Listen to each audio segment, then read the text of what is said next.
இது பார்த்தீங்கன்னா ஜிப்ட்ரானிக்ஸு கம்ப்யூட்டருக்கு போடுற 1 kV யூபிஎஸ் 1 kW யூபிஎஸ்ஸு. இப்போ இந்த யூபிஎஸ் பாருங்கள் ஆன் ஆகலை.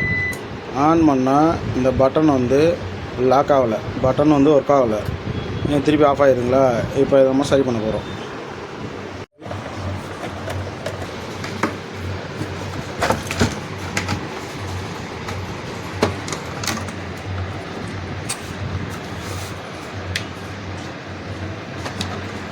யூபிஎஸ் உள்ளே பார்த்தீங்கன்னா இப்படி தான் இருக்கும். இதுதான் ஜிப்ட்ரானிக் யூபிஎஸ் உள்ளே இருக்குது. இப்போ நம்ம இதை சரி பண்ண போகிறோம். எப்படி சரி பண்ணுறோம்னா, இந்த சுவிட்சுக்கு முதல் வந்து 440 ஆயில் அடித்து பார்ப்போம். 440 ஆயில்னால் சுவிட்சு கிளீனிங் ஆயில் விட்டு பார்ப்போம். விட்டு பார்த்து சரியாயிடுச்சு அப்படின்னா விட்டுறலாம். சரியாகலை அப்படின்னா சுவிட்சே மாற்றுற மாதிரி இருக்கும்.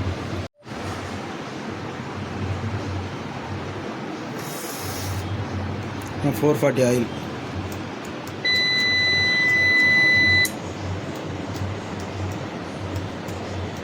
பேட்டரி கழட்டி விட்டாச்சு.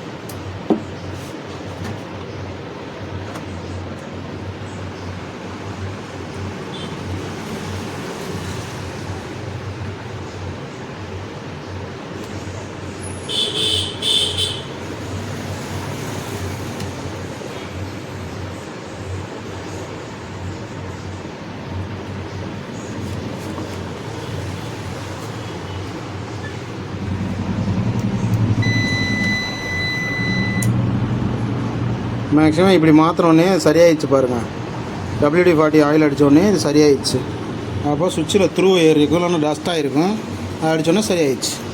Okay, fault clear.